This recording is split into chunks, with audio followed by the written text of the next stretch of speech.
Vous écoutez un message enregistré à l'église CVV Paris. Pour plus d'informations, visitez notre site internet cvvparis.fr. C'est la dernière prédication de la série sur Josué, sur un peuple rempli de foi.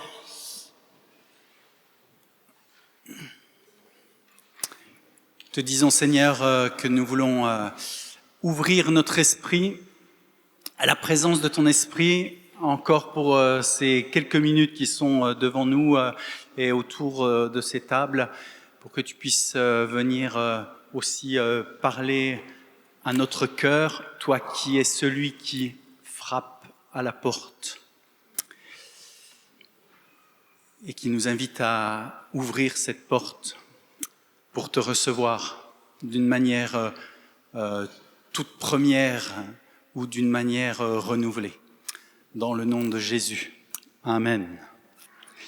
Et je vous invite à ouvrir votre Bible dans le livre de Josué au chapitre 6. Je vais faire la lecture dans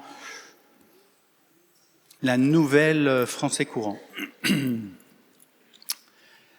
Les portes de la ville de Jéricho étaient toutes soigneusement barricadées contre les Israélites.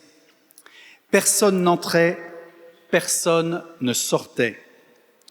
Le Seigneur dit alors à Josué, « Regarde, je te livre Jéricho avec son roi et ses vaillants guerriers. Toi et tous tes soldats, vous marcherez autour de la ville, vous en ferez le tour une fois par jour durant 6 jours. 7 prêtres précéderont le coffre de l'Alliance en portant chacun une trompette. Le 7e jour, vous ferez 7 fois le tour de la ville pendant que les prêtres sonneront de la trompette. Lorsqu'ils feront entendre une note prolongée, le peuple poussera un formidable cri de guerre et les murailles de la ville s'écrouleront.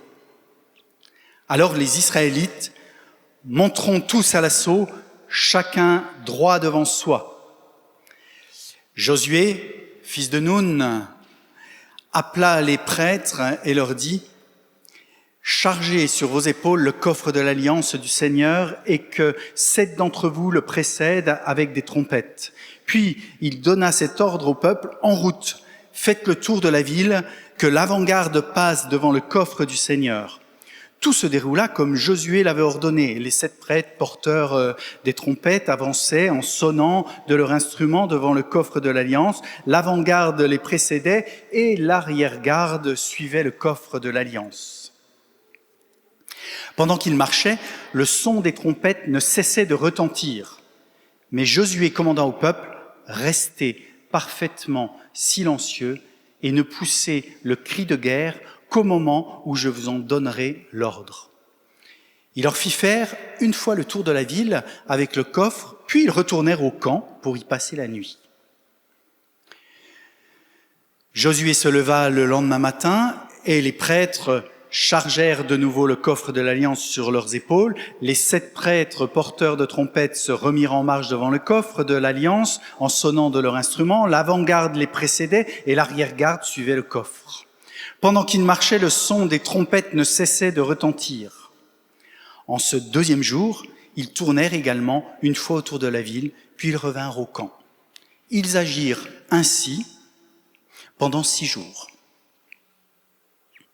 Le 7e jour, ils se levèrent à l'aurore et firent 7 fois le tour de la ville de la même manière. C'est le seul jour où ils en firent 7 fois le tour. La 7e fois, quand les prêtres eurent sonné de la trompette, Josué dit au peuple « Poussez le cri de guerre, le Seigneur vous a livré la ville. Elle sera détruite avec tout ce qui s'y trouve, car elle est réservée au Seigneur. On laissera la vie sauve uniquement à Rahab, la prostituée, et à tous ceux qui se trouvent dans sa maison, car elle a caché nos espions. Mais attention, ne prenez rien de ce qui doit être détruit, sinon vous attirerez le malheur et la destruction sur le camp d'Israël. Tout l'argent et l'or, Tous les objets de bronze ou de fer seront mis à part pour le Seigneur et mis dans son trésor. On sonna de la trompette. Dès que le peuple l'entendit, il poussa un formidable cri de guerre et les murailles s'écroulèrent. Aussitôt, les Israélites montèrent à l'assaut de la ville, chacun droit devant soi, et ils s'en emparèrent. Ils exterminèrent la population de la ville, hommes, femmes, jeunes, vieux. Ils tuèrent même les bœufs, les moutons, les ânes.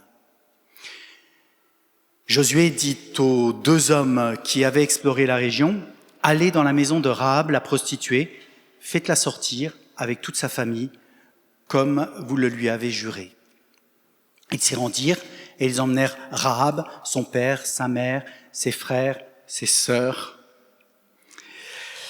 et tous les autres membres de sa famille. Ils les installèrent en sûreté à l'extérieur du camp israélite. Puis on livra aux flammes la ville et tout ce qu'elle contenait, à l'exception de l'argent, de l'or, des objets de bronze ou de fer qu'on plaça dans le trésor de la maison du Seigneur. Josué laissa la vie sauve à Rahab, la prostituée, ainsi qu'à tous les membres de sa famille, parce qu'elle avait caché les espions chargés d'explorer Jéricho. Elle habita au milieu des Israélites. Et ses descendants y vivent encore maintenant. En ce temps-là, Josué prononça cet avertissement solennel au sujet de Jéricho. Maudit soit par le Seigneur l'homme qui tentera de reconstruire cette ville. Il en creusera les fondations au prix de son fils aîné. Il en posera les portes au prix de son fils cadet. Le Seigneur fut avec Josué et sa renommée se répandit dans tout le pays. Amen. Alors on va pas voir tout le texte en détail parce qu'on a 10 minutes devant nous. Ça va être un peu court, 10 minutes. Mais il faut savoir déjà, pour commencer par la fin, que cette prophétie de Josué s'est accomplie. Celui qui a voulu reconstruire Jéricho, effectivement, ce fut au prix de son fils aîné et au prix de son fils cadet. Nous voilà dans ce contexte du peuple d'Israël qui est sorti d'Égypte et qui se trouve face à la ville de Jéricho. Le peuple qui se trouve face à la ville de Jéricho n'est pas du tout le même que celui qui est sorti d'Égypte. En effet, pendant 40 ans, le peuple a tourné dans le désert. Il s'est déplacé en fait de campement en campement. Lorsque la nuée s'élevait, le peuple défaisait le campement et il marchait jusqu'à ce que la nuée à nouveau s'abaisse et indique un autre lieu de campement. La nuée, c'est pas une nuée de moustiques, mais la nuée de l'Éternel qui donnait la direction. C'est donc le Seigneur qui conduisait son peuple et qui le protégeait pendant tout ce temps, pendant sa pérégrination dans le désert. Mais au cours de cette période, 40 ans, une génération s'est éteinte. Ainsi, le peuple qui regarde Jéricho n'a pas connu la sortie d'Égypte. Il n'a pas vécu la traversée de la mer, à l'exception de 2 seules personnes. La première, c'est Josué, et la deuxième, c'est Caleb. Les 2 seuls qui avaient été envoyés pour explorer le pays de la terre promise, et parmi tous ceux qui avaient été envoyés, les 2 seuls qui sont revenus en disant « Allons-y, c'est vraiment le pays de la promesse ». Et donc, c'est les 2 seuls qui sont là, ce jour-là, présents, qui ont connu à la fois la sortie de l'Égypte, la traversée de la mer Morte et ensuite cette période dans le désert, conduits par Dieu. Ils ont obéi au Seigneur. Bien que les circonstances apparaissaient contraires, eh bien, ils ont obéi au Seigneur. Le peuple qui est rassemblé ici est habitué à à autre chose que ce que le Seigneur va lui demander de faire. Je vous propose de regarder juste quelques images pour vous rendre compte quand le peuple se déplaçait pendant les 40 ans dans le désert, eh bien, il y avait un ordre précis à respecter. Alors voilà, lorsque le peuple se posait dans le désert, il y avait au centre du campement le tabernacle avec le camp des Lévites et puis les premières tribus qui étaient le camp de Juda qui arrivait et qui commençait à établir le campement. Ensuite arrivait le camp de Ruben avec les différentes tribus et puis ensuite à l'ouest le camp d'Éphraïm avec Éphraïm, Manassé et Benjamin, et ensuite le camp au nord de Dan, avec Dan, Aser, Nephtali. Voilà comment le peuple se répartissait ses tentes tout autour du tabernacle. Et lorsqu'il devait partir, eh bien en premier, il y avait le camp de Juda qui partait, ensuite une partie des Lévites, voilà, qui partait avec le tabernacle, et puis ensuite tout le camp de Ruben, et ensuite le reste de la tribu de Lévite avec tout le matériel qui permettait de dresser la tente de la rencontre, etc. et de faire les sacrifices. Et ensuite le camp d'Éphraïm et de Dan qui suivait. En gros, dans le désert, ça donnait ça. La suite, quand ils se déplaçaient.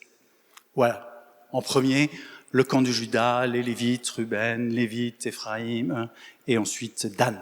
Et là, merci. Et là, en fait, lorsque Josué dit, on va aller attaquer Jéricho, eh bien Dieu leur dit de fonctionner autrement. Et ils ont accepté. Ils n'ont pas dit, mais non, on est habitué, ça fonctionne comme ça, il faut faire comme ça. Non, ils ont accepté. Et donc, ils sont allés exactement comme on vient de le lire tout à l'heure. Ils ont obéi à Dieu.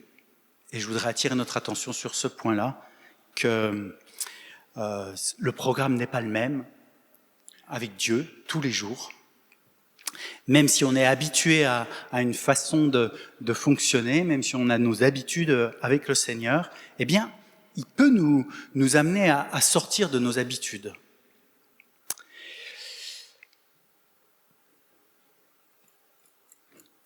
Est-ce que nous sommes prêts, j'essaie d'enlever des choses, est-ce que nous sommes prêts à sortir de nos habitudes, en fait de notre zone de confort? C'est ce on appelle ça ainsi. Même si on souffre, on peut être dans une zone de confort parce que même on peut être habitué à notre souffrance. Et si Dieu nous appelle à sortir de nos habitudes, des situations dans lesquelles nous sommes, est-ce que nous sommes prêts à le faire? Là, le peuple, comme un seul homme, à la suite de Josué, a dit « Allez, allons-y ». Ça paraît un peu ridicule, franchement, une armée face à une ville qui a une enceinte fortifiée, d'en faire le tour en sonnant des trompettes et en promenant un coffre que nous, on sait être le coffre de l'Alliance, mais que les ennemis regardent de façon un peu suspecte, certainement, d'en faire le tour silencieusement, et ça, 7 jours de suite, et ensuite, le 7e jour, 7 tours, et tout en faisant sonner les trompettes, et d'un seul coup, voilà, ça peut paraître comme programme un peu surprenant. Voilà, le peuple dit, ok, on y va. Ils obéissent, et voilà. Ils partent donc à l'assaut de cette ville de cette manière-là.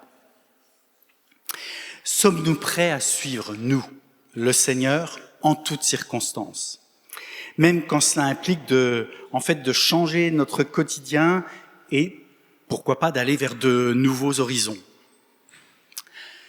Vous connaissez l'apôtre Paul, si vous avez lu un peu le Nouveau Testament. Vous connaissez certainement l'apôtre Paul. On parle de lui dans une bonne part du Nouveau Testament.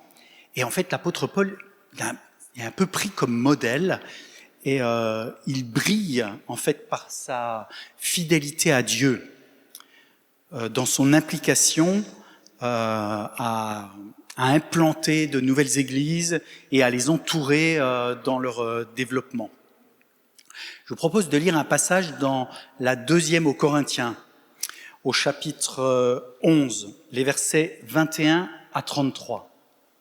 Lui que l'on présente comme un modèle pourquoi pas à suivre, on va se rendre compte qu'en fait, il n'a pas eu une vie toujours facile. 2 Corinthiens 11, versets 21 à 33. En fait, il est face à des gens qui se prévalent supérieurs à lui, et il est un petit peu en train de défendre son ministère apostolique en écrivant aux Corinthiens, et il leur dit allez, soyons fous.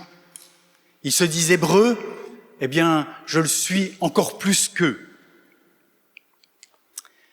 Verset 21. J'ai honte de le dire, nous avons été trop faibles à cet égard envers vous. Cependant, là où d'autres osent se vanter, je parle comme si j'étais fou. Et je l'ose moi aussi. Ils sont hébreux, eh bien, moi aussi, je suis israélite, descendant d'Abraham, mais moi aussi. Ils sont au service du Christ, eh bien, je vais parler comme si j'avais complètement perdu la raison. Je le suis plus qu'eux. J'ai peiné plus qu'eux. J'ai été en prison bien plus fréquemment. J'ai été frappé beaucoup plus et en danger de mort plus souvent. 5 fois, j'ai reçu des autorités juives la série de 39 coups. 3 fois, j'ai été battu à coups de bâton. Et 1 fois, on a essayé de me tuer en me jetant des pierres. 3 fois, j'ai fait naufrage. Et 1 fois, je suis resté 1 jour et 1 nuit dans les flots de la mer. Dans mes nombreux voyages, j'ai connu les dangers dus aux rivières qui débordent ou aux brigands. Les dangers dus à ceux de mon peuple ou les dangers dus à ceux qui ne sont pas juifs. J'ai été en danger dans les villes, en danger dans les lieux déserts, en danger sur la mer et en danger à cause des faux frères. J'ai connu des travaux pénibles et de rudes épreuves. Souvent, j'ai été privé de sommeil. J'ai eu faim, j'ai eu soif. Souvent, j'ai été obligé de jeûner. J'ai souffert du froid et du manque de vêtements, et sans parler du reste. Il y a ma préoccupation quotidienne, le souci que j'ai de toutes les églises.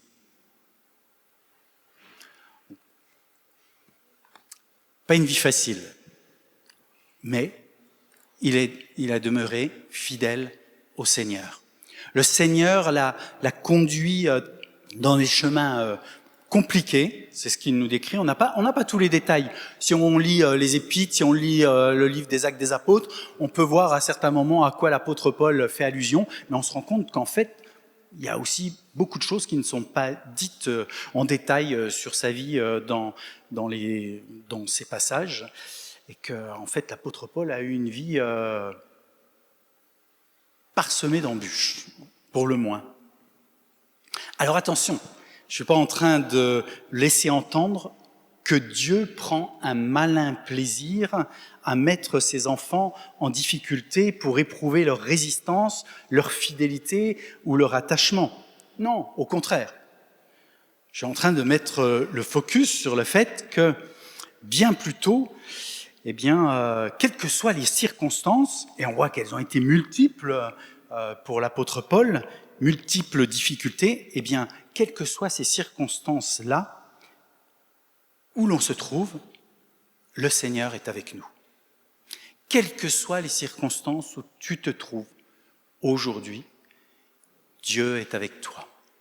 Il y a un passage dans l'Ancien Testament qu'on aime lire et que je vais vous lire et que je vous invite à surligner, à noter, à copier-coller dans une petite note pour y faire référence à un autre moment, qui se trouve dans le prophète Ésaïe, au chapitre 41, verset 10. « Ne crains rien, car je suis avec toi. Ne promène pas ces regards inquiets, car je suis ton Dieu. C'est moi, je viens te rendre courage. J'arrive à ton secours, je te protège. Ma main droite tient sa promesse. Je vous invite à mémoriser ce verset. Vous pouvez choisir la version qui vous convient. Et puis serrez-le dans votre cœur. Vous pouvez vous l'approprier, le prendre pour vous maintenant, ici et maintenant. Si tu es dans une situation difficile, eh bien, tu peux t'approcher du Seigneur maintenant et lui dire « Je crois cette parole que tu as donnée au prophète Ésaïe, je la prends pour moi et je crois que tu es avec moi maintenant. » Et que s'il y a des hommes comme l'apôtre Paul qui ont vécu autant de difficultés et que tu as été avec lui, toi qui es celui qui aime les êtres humains de la même manière, toi qui m'aimes comme tu as aimé l'apôtre Paul, eh bien je crois Seigneur que tu es avec moi maintenant. Et le Seigneur va venir. Il va venir, il va s'approcher de vous, il va vous soutenir, il va vous fortifier, il va vous montrer que sa main droite est forte, souveraine, victorieuse. En toutes circonstances. Même quand le Seigneur change nos habitudes, pour se raccrocher à ce que j'ai dit avant, même s'il nous emmène sur des chemins nouveaux, il est avec nous. Il n'est pas celui qui nous lâche, mais au contraire celui qui est présent avec nous. Rahab est un exemple. On voit le point d'orgue, on a entendu à plusieurs reprises dans les semaines passées parler de Rahab, donc je ne vais pas trop reparler d'elle, mais Rahab, on voit le point d'orgue de son histoire, elle est sortie de sa zone de confort, de l'abri derrière les murailles, pour héberger les espions qui étaient venus espionner la ville, voir comment elle était faite, chercher peut-être les points faibles, etc. Et c'est ainsi qu'elle a été sauvée lors de la prise de Jéricho, comme on vient de le lire.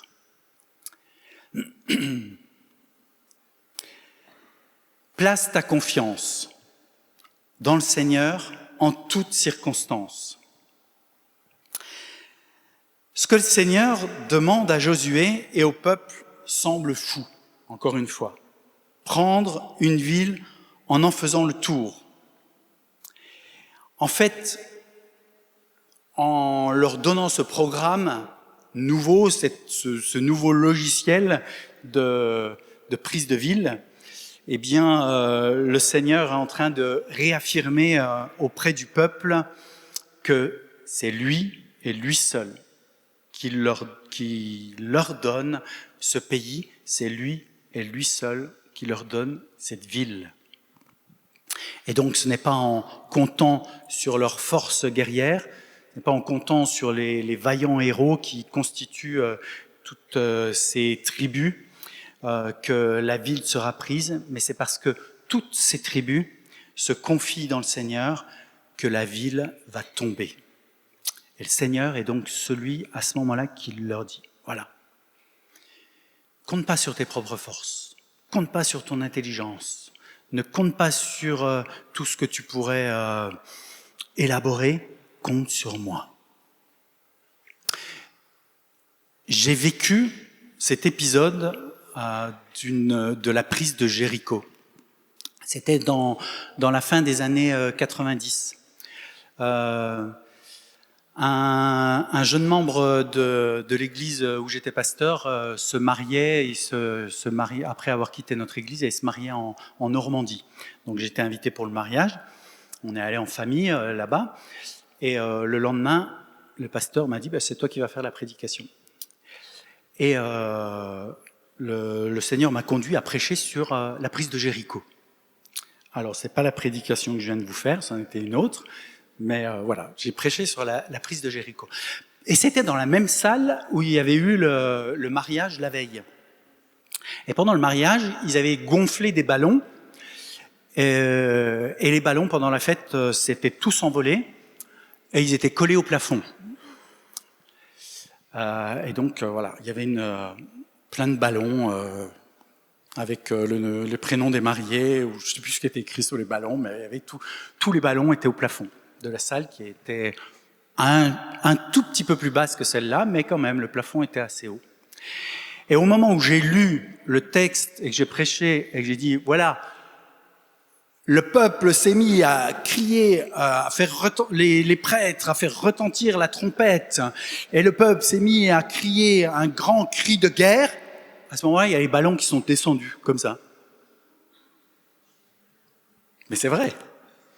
Et alors, toute l'église qui était là réunie, elle a fait « Oh !» Voilà, bon, c'était amusant. Mais en tout cas, c'est arrivé pile au moment où je disais ça. Et donc, je sais pas, c'est venu ancrer le texte dans l'assemblée, quoi. Ça a donné du concret, voilà. Et donc, voilà, j'ai vécu la prise de Jéricho, j'ai vu les murailles s'écrouler sous forme de ballons. Pour vous dire que le peuple a donc vu les murailles s'écrouler lorsque les trompettes ont retenti et lorsque d'un seul homme, ils ont poussé ce cri. Les murailles d'elles-mêmes se sont écroulées. Et c'est donc le Seigneur qui a fait s'écrouler ces murailles. Nous pouvons avoir des murailles dans notre vie. Ces murailles qui représentent des difficultés. Alors ça peut être des difficultés sur la durée, ou alors ça peut être aussi des difficultés ponctuelles. On rencontre, je ne sais pas, un écueil, une difficulté dans notre travail, une difficulté au collège, au lycée, ou alors une difficulté relationnelle, quelle qu'elle soit. Mais c'est un peu ça aussi notre quotidien. Voilà, on peut être face à des défis ou des situations parfois qui sont bloquées. Je veux vous inviter à inviter le Seigneur, le Saint-Esprit, dans votre quotidien. Lorsque vous êtes dans des situations pareilles, invitez le Saint-Esprit. Confiez-vous en lui. Je ne sais pas, vous passez un concours, vous êtes stressé, eh bien, demandez au Seigneur de venir vous visiter, de vous remplir de sa paix qui surpasse toute intelligence. Shalom, Irénée en grec, que cette paix-là qui surpasse toute intelligence vienne s'établir. Est-ce que ça marche quand on fait ça ?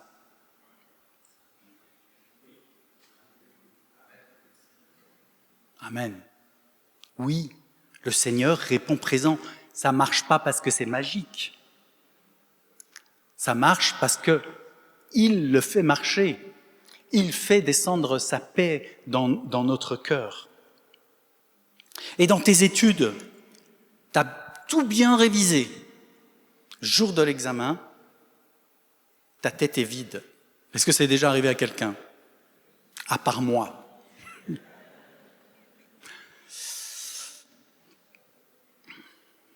Vous prenez votre stylo bic et vous le serrez tellement fort que votre main transpire. Vous avez les marques des facettes qui sont en train de rentrer dans la peau et il n'y a rien qui sort.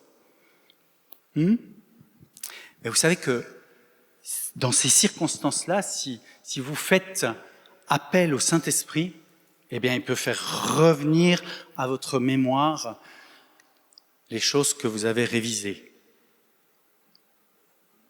les choses que vous avez apprises. Oui, ça marche.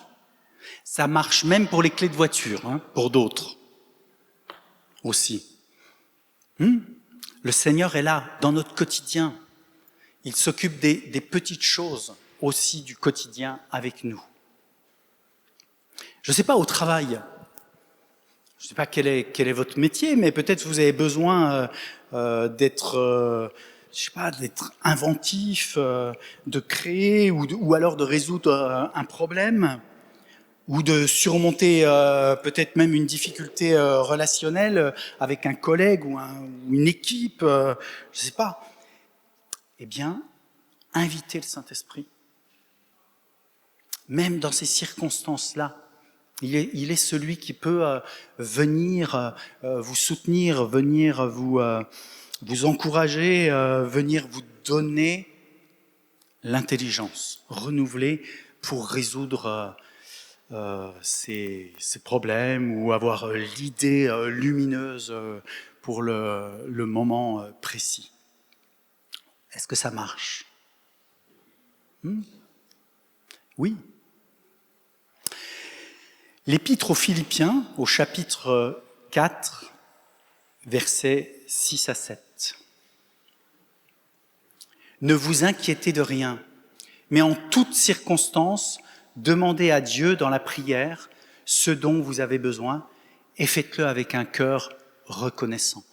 En toutes circonstances. Il n'y a pas un petit astérix, bas de page, je ne sais pas ce que ça donnerait en hébreu, en grec, petit astérix, bas de page, je ne sais pas ce que ça donnerait. Il n'y a pas. Je vous garantis, dans le Nouveau Testament grec, il n'y a pas. Petit astérix, bas de page, sauf quand je suis au travail, quand je fais les courses, quand je suis en train de changer mon bébé, quand... En fait, tout ce qui vous vient à l'esprit à un moment. Non, mais ça, c'est pas possible. Non. Toutes circonstances. Sans exception. Toutes circonstances. Et dans la première épître, ça c'était Philippiens 4, 6, 7, dans la première épître aux Thessaloniciens, à la fin de Thessaloniciens, au chapitre 5, donc, le verset 18. Soyez reconnaissants. Soyez reconnaissants en toutes circonstances. Voilà ce que Dieu demande de vous dans votre vie avec Jésus-Christ. Soyez reconnaissants.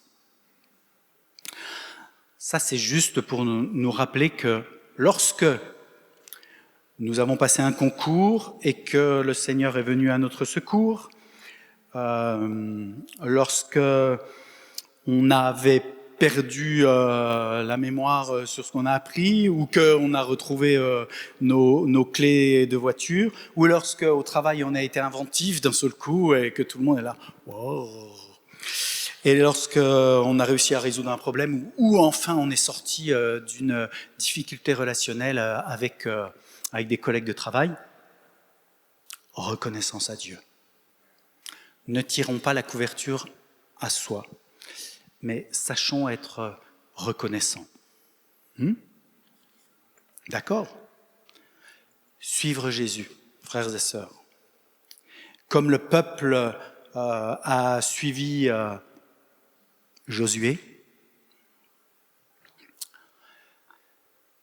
Josué, c'est le même prénom que Jésus, c'est le même nom, il a la même signification, sauveur.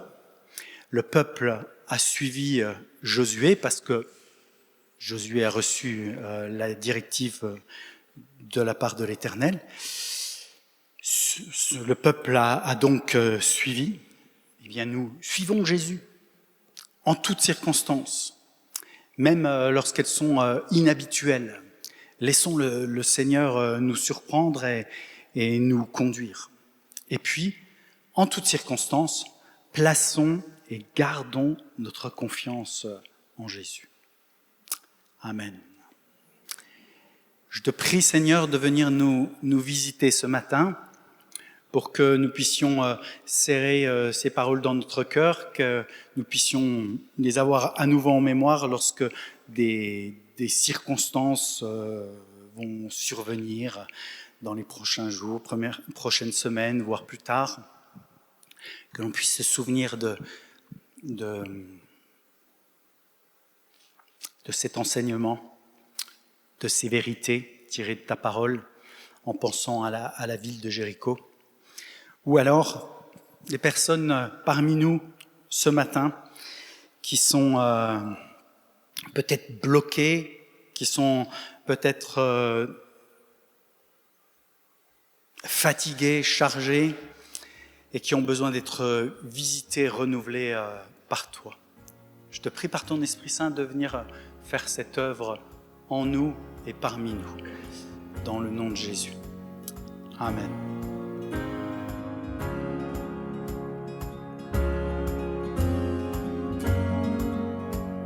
venez d'écouter un message enregistré à CVV Paris. Pour plus d'informations, visitez notre site internet cvvparis.fr.